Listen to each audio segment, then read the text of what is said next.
Assalamualaikum warahmatullahi wabarakatuh. Salam sejahtera bagi kita semua. Saya Diana Safitri SPDI, Guru SD Negeri 22 Kota Banda Aceh, peserta diklat calon kepala sekolah tahun 2021 dari Dinas Pendidikan dan Kebudayaan Kota Banda Aceh, Provinsi Aceh.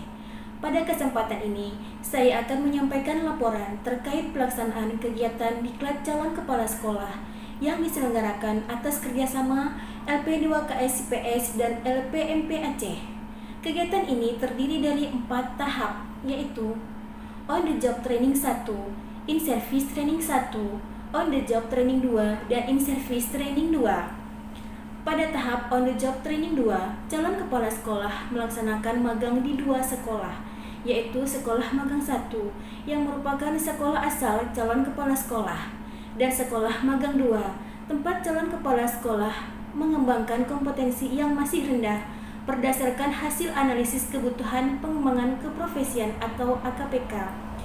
Di Sekolah Magang 1, calon kepala sekolah melaksanakan kegiatan rencana proyek kepemimpinan dan kajian manajerial.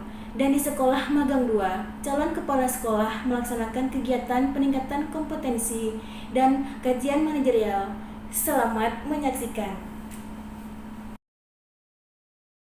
SD Negeri 22 Banda Aceh terletak di Jalan Nya Adam Kamil 3, Nesu Jaya, Kecamatan Baitur Rahman, Kota Banda Aceh. SD Negeri 22 Banda Aceh berdiri pada tahun 1950. SD ini merupakan tempat CKS mengajar. Berdasarkan hasil analisis rapor mutu tahun 2020 dan observasi diperoleh informasi bahwa pada standar proses terdapat permasalahan pembelajaran, yaitu dalam memanfaatkan penilaian dalam pembelajaran. CKS melalui buku indikator mutu memperoleh penyebab hal tersebut, yaitu guru yang dapat melakukan penilaian otentik secara komprehensif masih terbatas. Bertitik tolak dari penyebab ini, maka CKS mengambil sebuah upaya untuk mengatasinya dengan cara melakukan in-house training atau IHT untuk semua tenaga pendidik di SD Negeri 22 Banda Aceh. IHT ini menjadi rencana proyek kepemimpinan CKS dengan mengambil judul Implementasi Standar Penilaian Pembelajaran secara Komprehensif di SD Negeri 22 Banda Aceh, sehingga terjadi peningkatan kemampuan guru dalam memanfaatkan penilaian otentik. Adapun tujuan yang akan dicapai dalam rencana proyek kepemimpinan sebagai berikut.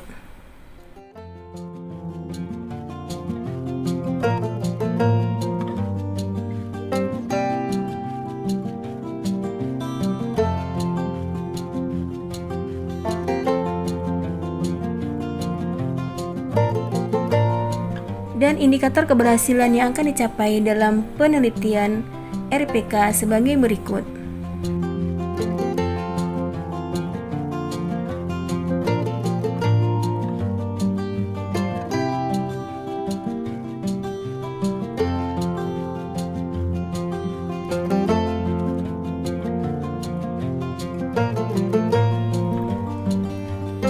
Pada tahap persiapan, yang dilakukan adalah melapor kepada kepala sekolah terkait pelaksanaan RPK dan menyampaikan hal yang melatar belakangi kegiatan RPK tersebut.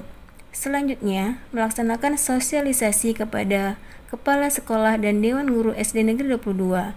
Dari hasil sosialisasi, terbentuklah tim kepanitiaan untuk kegiatan RPK dan notulen rapat. Dan selanjutnya adalah bagaimana kita meningkatkan menganalisis SKL, KI, dan KD dan mengaitkannya dalam penilaian pembelajaran. Setelah kita analisis SKL, KI, dan KD, kemudian kita bisa tahu.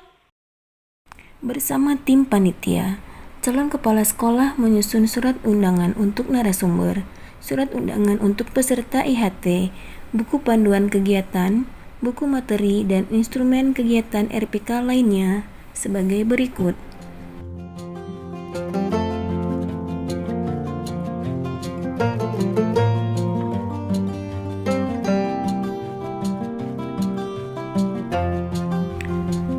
Selanjutnya, pelaksanaan siklus 1 berjalan dengan baik, meskipun belum mencapai hasil sesuai dengan target yang diinginkan.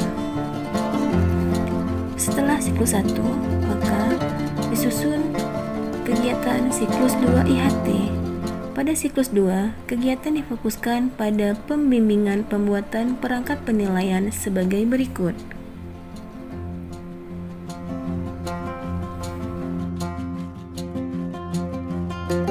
CKS berusaha lebih fokus dalam mendampingi dan membimbing guru saat menyusun perangkat penilaian tersebut.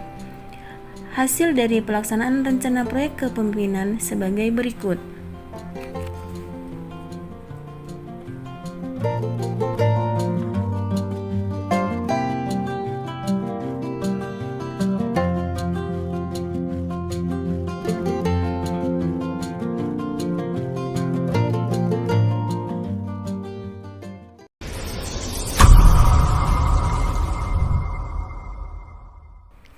SD Negeri 20 merupakan tempat CKS melaksanakan magang 2. Di sekolah ini, CKS akan melakukan peningkatan kompetensi yang masih rendah sesuai hasil analisis kebutuhan pengembangan keprofesian atau AKPK. Dari hasil AKPK, kompetensi CKS yang paling rendah adalah kompetensi supervisi.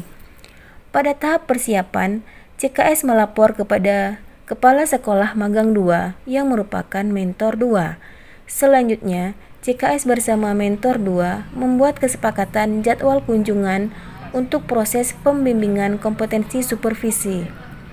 Pada tahap pelaksanaan, ada 2 kegiatan yang dilakukan CKS, yaitu kegiatan kajian manajerial dan peningkatan kompetensi supervisi.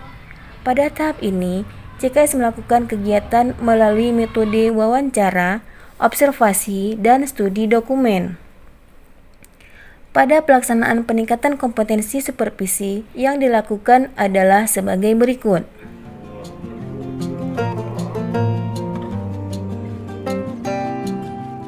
Pada pelaksanaan kegiatan kajian manajerial yang dilakukan dengan menganalisis rapor mutu SD Negeri 20 pada tahun 2020. Hasil yang diperoleh dari kegiatan kajian manajerial dan peningkatan kompetensi sebagai berikut.